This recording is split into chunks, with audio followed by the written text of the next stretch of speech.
could be struck down. Most petitions to the Supreme Court go there for review and focus on why the court should take the case.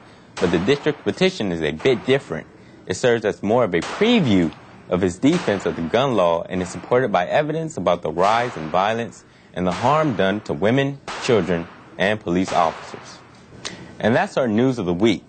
Civics 101 is looking for student reporters to help gather news. If you or someone you know would like to be considered, please email your name, age, grade, and school, and an essay of 100 words or less explaining why you should be the reporter of the week. Send this to info_civics101@yahoo.com. I'm Anthony McLeese, reporting from the Civics 101 newsroom.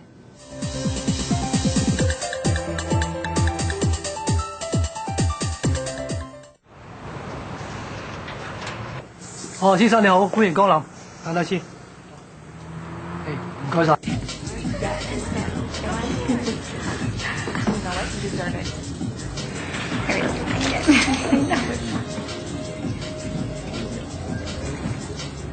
Brandon.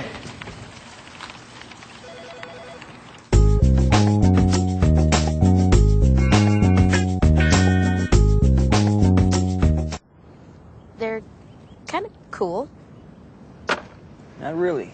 Pretty annoying. How'd you get them? Shooting windows out with my BB gun. And, next day, these showed up. I think it's bad karma. You gotta do something good. Help out in the community. Donate to charity.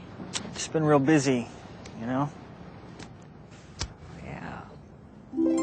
Stay on the universe's good side. Volunteer, vote, get involved.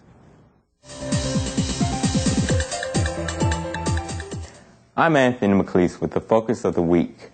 Earlier in the show, you had the opportunity to hear Congresswoman Eleanor Holmes Norton speak with me about the importance of voting rights in Washington, D.C.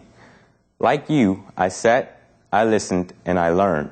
But what I learned from her may be different than what you may have learned.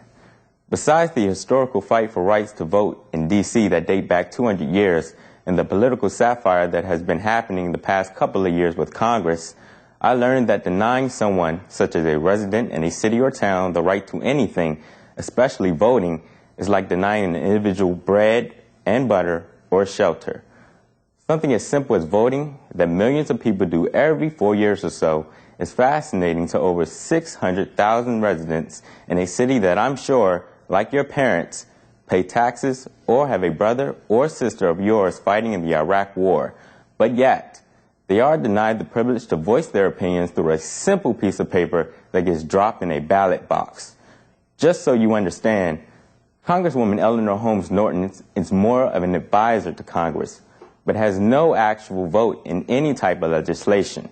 So just envision with me this woman of honorable stature getting up every morning, driving to work, getting out of her car, knowing that she has no real political input into D.C. voting rights, but as an advisor must pour sweat and tears into connecting politicians.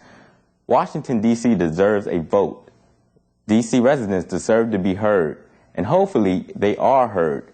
Taxation without representation will not be seen in every D.C. car, home, and job, but you may just see taxation with representation. I'm Anthony, and that's a thought for focus. Here's the answer to this week's pop quiz. How many U.S. territories are there, and where are they? The answer? It may surprise you to know the United States still has 15 territories under the American flag. Some are easy, like Puerto Rico and Guam. But don't forget the U.S. Virgin Islands, American Samoa, the Northern Mariana Islands, Palmyra Atoll near Hawaii, and 9 other strategic islands in the South Pacific that are largely uninhabited. That's all the time we have on Civics 101 this week. Thanks for joining us. And as we leave you, we listen to the wonderful sounds of the Bourbon Street, D.C. from their recent live performance at Washington, D.C.'s DuPont Circle. We'll see you next week on Civics 101.